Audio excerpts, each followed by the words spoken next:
Welcome back. Well, gardens in an urban setting can be a challenge. Gary Lewis from Phoenix Perennials joins us now with creative ways to maximize a small space.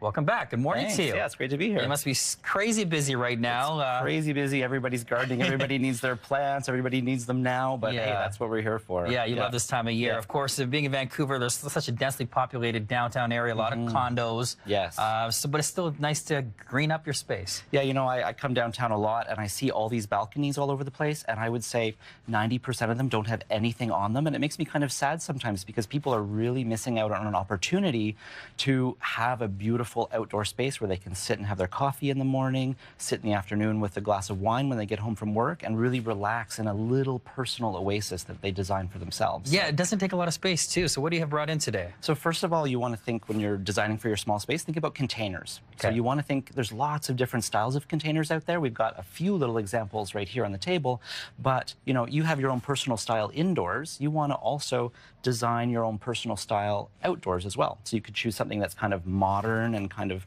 cool. You could choose something that's a little bit more classic. You could choose glazed pots, but you want to choose something that fits your personal style. And then you want to choose containers that maximize that space. Okay. So for instance, these are window boxes.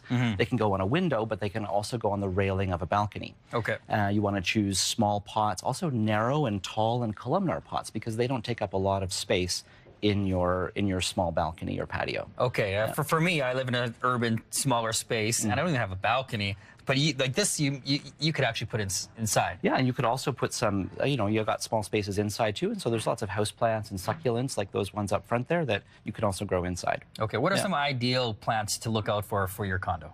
So you want to think about plants that look good year-round, especially when you're talking about outside. You want to choose plants that look good 3 to 4 seasons of the year. Some people come and see a beautiful flower and they want to plant it in their planter box, but we try to you know, move them away from that because it's only going to bloom for 4 weeks and be done. Yeah. So right up here, I've got all kinds of plants that look good pretty much year-round. Okay. So this is a grass-like plant that looks like this 365 days a year.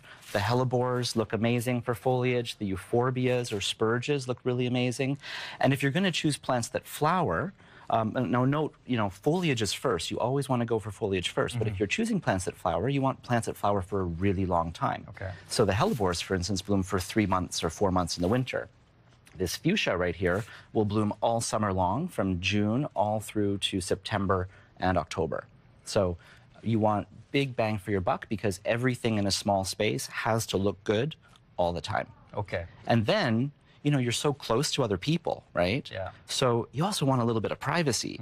So choose plants that are dwarf, compact, small, but also columnar and narrow. Some height. So what do you bring in here? All of these plants. So this is a really cool fairy bells for a shady spot.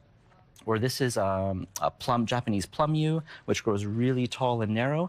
So you can, you know, you can have an intimate, well, not intimate, a nice romantic moment with your partner, glass of wine. Want to do a little sunbathing. A little sunbathing, you know, so you don't feel like everybody's looking in on you. And then you know, once you've chosen kind of plants that you like, then you put it all together, and you can choose different styles to meet your aesthetic.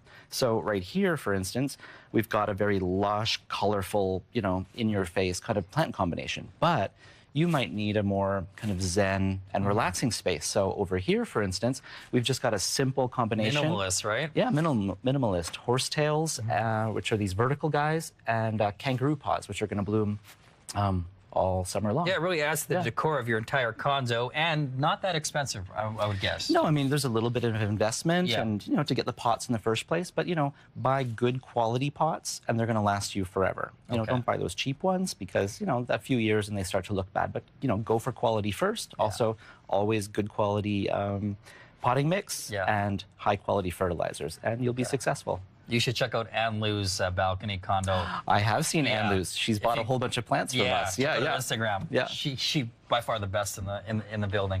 Thanks so much, Gary. Great tips. Thank you, Jason. Okay, if you want to watch the segment again, you can check out our website, ctvmorninglive.ca.